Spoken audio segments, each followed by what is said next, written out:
ভারত থেকে ডিসেম্বরের মধ্যেই দেশে ফেরার কথা জানিয়েছেন ক্ষমতাচ্যুত সাবেক প্রধানমন্ত্রী শেখ হাসিনা।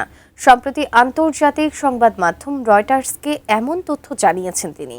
তবে শেখ হাসিনার ফিরিয়ে দেওয়া নিয়ে এবার নতুন বার্তা দিয়েছে দিল্লি।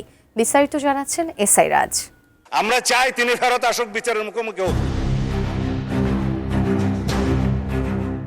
2024 সালের 5 আগস্ট ছাত্র জনতার গণ অভ্যুত্থানের মুখে ভারতে পালিয়ে যেতে বাধ্য হন ক্ষমতাচ্যুত প্রধানমন্ত্রী শেখ হাসিনা।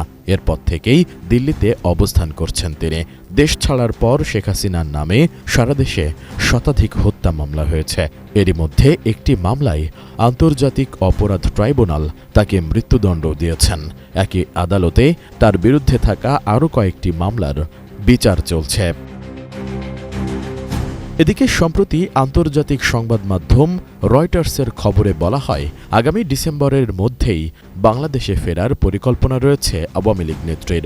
ভারতে নির্বাসিত সাবেক প্রধানমন্ত্রী শেখ হাসিনা সংবাদ মাধ্যমটিকে জানিয়েছেন, চলতি বছরের ডিসেম্বরে তিনি তার দলের জ্যেষ্ঠ নেতাদের সঙ্গে নিয়ে দেশে ফিরে স্বেচ্ছায় আদালতে আত্মসমর্পণ করার পরিকল্পনা করছেন।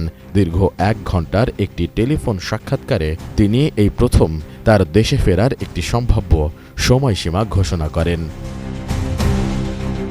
নতুন বাংলাদেশ গড়তে এলো জুলফিকার স্টিল। জুলফিকার স্টিল।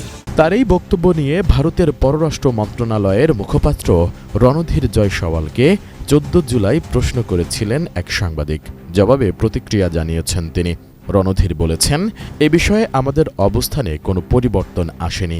যে কোনো প্রত্যর্পণ একটি আইনি বিষয়, আর এক্ষেত্রেও অর্থাৎ শেখ হাসিনাকে প্রত্যর্পণ আইনিভাবে ব্যবস্থা নেওয়া হবে।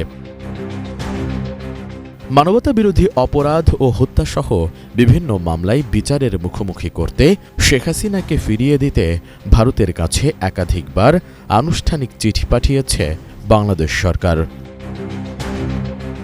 এ সময় রাজনৈতিক পট পরিবর্তনের পর বাংলাদেশে ভারতের আর্থ উন্নয়নে পরিচালিত উন্নয়ন প্রকল্পগুলো থমকে যাওয়া বা স্থগিত হওয়ার গুঞ্জন নিয়ে কথা বলেন রণধীর জয়সওয়াল।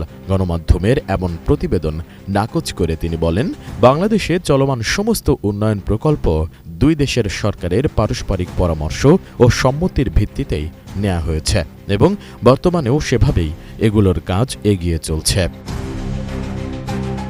অন্যদিকে শেখ হাসিনা দেশে ফিরলেই গ্রেপ্তার করে রায় কার্যকর করা হবে বলে সংসদকে জানিয়েছেন স্বরাষ্ট্রমন্ত্রী সালাউদ্দিন আহমেদ।